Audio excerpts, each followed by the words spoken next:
چیز لاتا تو کہتا کہ جاؤ امی کو بھی دو، امی کے لیے کچھ لاتا تو کہتا کہ امی اس کو بھی دے دینا۔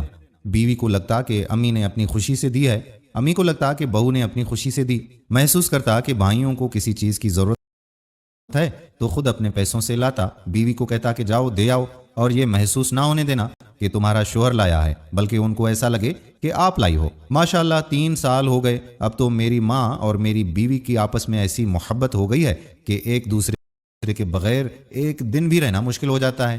بیوی جب ایک دن کے لیے مائکے جائے تو امی سے گلے مل کر جاتی ہے، بھائی اگر کچھ لائیں تو مجھے دینے سے پہلے بھابھی کو دیتے ہیں کہ وہ بھی تو ہمارے لیے چیزیں لاتی ہے۔ میرے بھائی اور میری بہن کی میری بیوی سے ایسی دوستی جڑ گئی ہے کہ مجھے یوں لگتا ہے کہ جیسے میں گھر میں کوئی مہمان ہوں اور باقی سب لوگ آپس میں بہن بھائی ہیں۔ بیوی کپڑے دھوتی تو امی کو کہتا کہ امی ذرا ہاتھ لگوا دینا، امی اگر سلائی کر رہی ہو تو بیوی کو کہتا کہ امی کے ساتھ ذرا ہاتھ لگوا دینا تاکہ اس کا کام جلدی ہو جائے۔ بہن کھانا پکا رہی ہو تو بیوی کو کہتا ہوں کہ ساتھ بیٹھ کر باتیں کرتی رہو، کھانا بھی پک جائے گا اور میری بہن بور بھی نہیں ہوگی۔ اگر بیوی کھانا پکا رہی ہو تو بہن کو کہتا کہ جاؤ ذرا اس کے ساتھ کچھ باتیں کرو، وہ اکیلی ہو تو بہت جلد بور ہو جاتی ہے۔ اب ماشاءاللہ اللہ پاک نظر بد سے بچائے، دونوں کی ایسی دوستی ہو گئی ہے کہ شاید ہی ایسا کوئی کام ہو جو وہ اکیلی کرتی ہوں، ورنہ سب کام مل کر کرتی ہیں۔ اگر مجھے بھوک لگی ہے اور بھائیوں کو بھی بھوک لگی ہو تو بیوی کو کہتا ہوں کہ پہلے میرے بھائیوں کو کھانا دو، مجھے بعد میں دینا۔ عید پر بھائیوں کے کپڑے میں اپنے پیسوں سے لاتا ہوں، بیوی کو کہتا ہوں کہ تم کہنا کہ امی نے پیسے دیے تھے، اس سے آپ کے لیے کپڑے لائی ہوں۔ بیوی جب میکے جاتی ہے تو میری امی اس کی پیٹھ پیچھے اس کی تعریفیں کرتے نہیں تھکتی، اکثر کہتی ہے کہ میں نے نہ جانے کون سے اچھے کام کیے تھے جو اتنی اچھی بہو ملی ہے۔ بیوی میرے ساتھ اکیلی بیٹھی ہو تو خدا کی قسم اکثر کہا کرتی ہے کہ نہ جانے کون سے اچھے کام کیے تھے جو اتنی اچھی ساس ملی ہے۔ میرا آپ لوگوں کو یہ سب بتانے کا مقصد صرف اتنا ہے کہ اگر بنیاد اچھی رکھی گئی ہو تو گھر کئی سال تک مضبوط رہتا ہے۔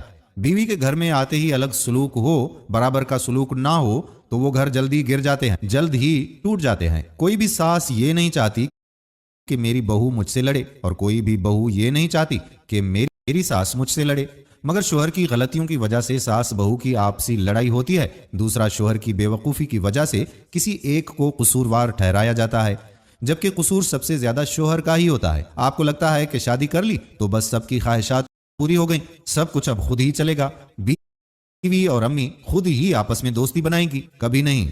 شادی کے بعد شوہر کی ذمہ داری بڑھ جاتی ہے۔